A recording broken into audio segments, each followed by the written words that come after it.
রাজশাহী বিশ্ববিদ্যালয়ের শিক্ষক, কর্মকর্তা ও কর্মচারীদের প্রাতিষ্ঠানিক সুবিধার দাবির পরিপ্রেক্ষিতে পোষ্যকোটা পুনর্বহালের প্রতিবাদে উপাচার্যের বাসভবনের সামনে বিক্ষোভ করছেন শিক্ষার্থীরা। এই বিষয়ে বিস্তারিত জানাতে রাবি উপাচার্যের বাসভবনের সামনে থেকে আমাদের সঙ্গে যুক্ত আছেন সহকর্মী মারুফ হাসান। চলে যাচ্ছি মারুফের কাছে। মারুফ, শিক্ষার্থীরা কি বলছেন, তাদের দাবিগুলো কি রয়েছে, বিস্তারিত জানাবেন আমাদের।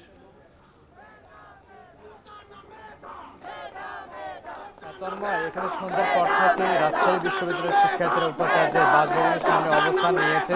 তাদের এখানে দুটি দাবি মূলত তারা উত্থাপন করছে। একটি হচ্ছে পোষ্যকোটা যেটি পুনরায় উত্থাপন করা হয়েছে, সেই পোষ্যকোটা যাতে বাতিল করা হয়, পাশাপাশি আগামী 25 সেপ্টেম্বর রাষ্ট্র নির্বাচন যেটি সময়সীমা দেওয়া আছে সেটি যাতে নির্বাচন সেই নির্ধারিত সময়ের মধ্যে যাতে করা হয়। এই দুটি দাবি নিয়ে তারা মূলত আজকে এখানে অবস্থান করছে।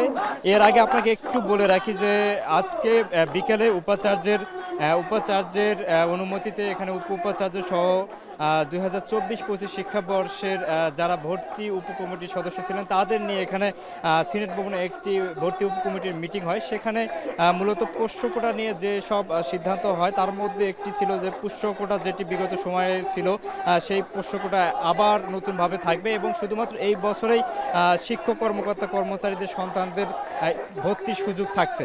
এই বিষয়টি যখন শিক্ষার্থীরা জানতে পারে তখন থেকেই কিন্তু তারা উপাচার্যের বাসভবনের সামনে যে প্রধান ফটকটি আছে সেখানে এসে অবস্থান নেয়। তারপরে কিন্তু তারা নানান রকম স্লোগান দিতে থাকে এবং এখন পর্যন্ত তারা তাদের সেই দাবি নিয়ে কিন্তু অনড় আছে। তারা বলছেন যে পোষ্যকোটা নামে বিশ্ববিদ্যালয়ে আর কোনো ধরনের কোটা সুবিধা থাকবে না। যেহেতু 5ই আগস্টের আগে পোষ্যকোটা ছিল, কিন্তু 5ই আগস্টের পরেও কেন বিশ্ববিদ্যালয়ে পোষ্যকোটা থাকবে, তার প্রতিবাদ স্বরূপ কিন্তু তারা আজকে এখানে অবস্থান নিয়েছে এবং বেশ কয়েকজন এখানে বিক্ষোভকারীর সঙ্গে আমি কথা বলেছি। তারা বলছেন যে কোনোভাবে রাজশাহী বিশ্ববিদ্যালয় পোষ্যকোটা আবার ফিরিয়ে আনা যাবে না। বিশ্ববিদ্যালয় প্রশাসন যে সিদ্ধান্ত নিয়েছে দ্রুত সময়ের মধ্যে যদি এই সিদ্ধান্ত থেকে তারা সরে না আসে এবং পোষ্যকোটা পুনর্বহাল দাবি যেটি তারা দিয়েছেন সেই অবস্থা থেকে যদি ফিরে না যায়, পোষ্যকোটা যদি বন্ধ না করে, তাহলে কঠোর থেকে কঠোরতর বিপ্লব, কঠোর থেকে কঠোরতর তারা আন্দোলন চালিয়ে যাবেন বলেও কিন্তু তারা জানাচ্ছেন। তবে বারবারই একটা কথা তারা বলছেন যে বিশ্ববিদ্যালয়ে এই ক্যাম্পাসে শিক্ষার্থীরা মেধার ভিত্তিতে ভর্তি হয় এবং যাতে পরবর্তীতে এই মেধাটাই প্রচলিত থাকে। এখানে কোনো ধরনের শিক্ষক, কর্মকর্তা, কর্মচারীদের জন্য বিশেষ কোনো প্রাতিষ্ঠানিক সুবিধা চালু রাখা যাবে না।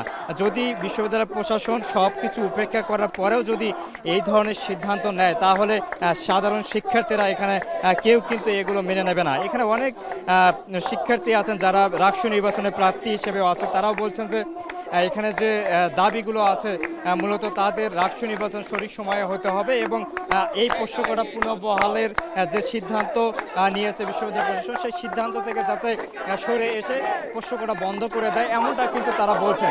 যাতে রাষ্ট্র নির্বাচন কোনোভাবে বানচাল না হয়, এমনটা কিন্তু তারা বারবার দাবি তুলছেন। তন্ময়, এই ছিল রাজশাহী বিশ্ববিদ্যালয় উপাচার্যের বাসভবনের সামনে থেকে আমার কাছে সবশেষ।